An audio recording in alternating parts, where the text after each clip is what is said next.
Have to spend the last 14 years of my career as the Queen's personal protection officer, a position called the Queen's police officer, until I retired. Her wit and charm. How did you find her? I would give you 101 examples of her wit and her charm. And would you like some? Yes, please. Oh, yes, please. Go for it. Yeah, well. 1 o'clock. Okay.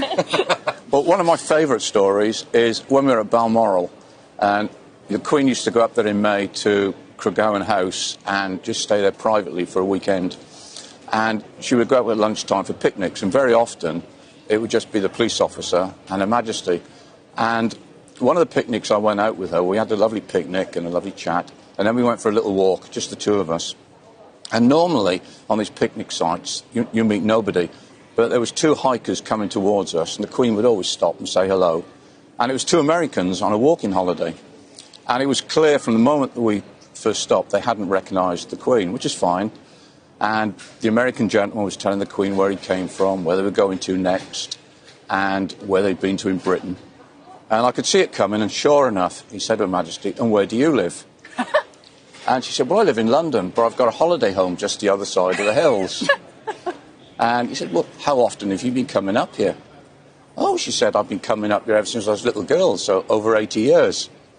And you could see the clogs thinking. He said, "Well, if you've been coming up here for 80 years, you must have met the Queen." And as quick as a flash says, "Well, I haven't. The dick here meets her regularly." So the guy said to me, "Oh, you've met the Queen. What's she like?"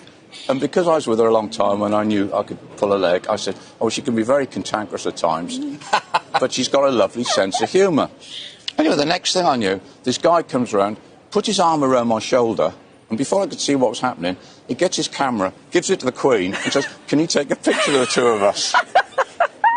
Anyway, we swapped places, and I took a picture of them with the Queen, and we never let on, and we waved goodbye. And then Her Majesty said to me, "I'd love to be a fly on the wall when he shows those photographs to the friends in America, and hopefully someone tells him who I am."